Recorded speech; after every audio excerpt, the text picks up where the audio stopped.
Hello everyone, मी वैशालीज किचनमध्ये तुमचं सर्वांचं खूप खूप खूप मनापासून स्वागत आहे। आज वैशालीज किचनमध्ये मी खास लहान मुलांसाठी एक रेसिपी घेऊन आलेली आहे, पोटॅटो बाईट्स। पोटॅटो बाईट्स आपण नेहमी बाहेरून आणतो आणि ते डीप फ्रीज केलेले असतात आणि आपण ते फ्राय करून खातो। तर ही रेसिपी आपण कशी बनवायची ते बघूया। मी इथे 4 बटाटे घेतलेले आहेत, त्याला थोडेसे कट्स मारून मी ते थोड्याशा पाण्यामध्ये कुकरला मी उकडून घेणार आहे। यामध्ये मी जास्त पाणी नाही घातलेलं आहे, कारण या बटाट्यामध्ये जर आपण जास्त पाण्यामध्ये हे उकडून घेतले तर आपल्याला मिश्रण करायला बाइंडिंग व्हायला खूप त्रास होईल। त्यामुळे कमी पाण्यामध्ये शक्यतो बटाटे उकडून घ्या आणि जेव्हा हे उकडून होतील तेव्हा ते पूर्णपणे थंड करून घ्या। थंड झाल्यानंतर ना आपण त्याचे साल काढून घ्यायचे आहेत आणि पूर्णपणे ते स्मॅश करून घ्यायचे। आणि 4 बटाट्यासाठी मी इथे 4 चमचा मी याच्यामध्ये कॉर्नफ्लॉवर टाकलेला आहे आणि 4 चमचा मी याच्यामध्ये रवा टाकलेला आहे। त्यामुळे थोडीशी हळद, थोडंसं मीठ आणि थोडंसं लाल तिखट मी यामध्ये घातलेलं आहे आणि व्यवस्थित त्याचा डो करून घ्यायचा आहे।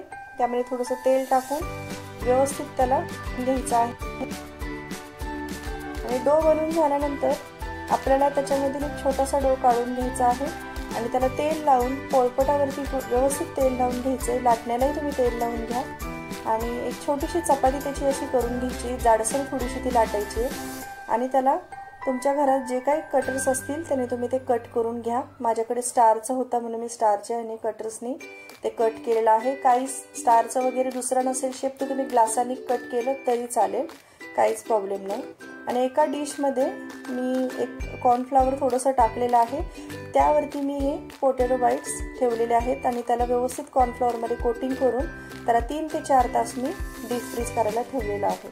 आणि उरलेला जो काही माझा डो आहे त्या डोमध्ये मी छोटेसे तुकडे करून असे कट्स करून घेतलेले आहेत। त्याचे छोटंसं असं मी पाऱ्या करून घेतलेलं आहे। छोट्याशा पाऱ्या करून त्यामध्ये हे मी चीज आणि ऑरिगॅनोचं मिश्रण त्यामध्ये टाकलेलं आहे आणि त्याचे एक छोटासा गोळा बनवून घेतलेला आहे। आपण इथं पोटॅटो चीज बॉल्स इथे बनवणार आहोत।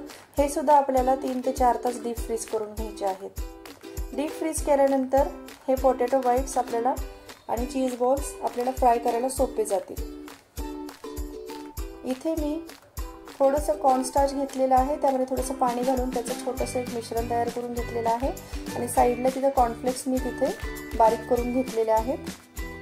कॉर्नस्टार्चमध्ये मी चीज बॉल टाकलेला आहे आणि तो व्यवस्थित मिक्स करून कॉर्नफ्लेक्स जो आहे त्याच्यामध्ये तो कोट करून घेतलेला आहे आणि डीप फ्राय करण्यासाठी मी तेलामध्ये तो सोडलेला आहे।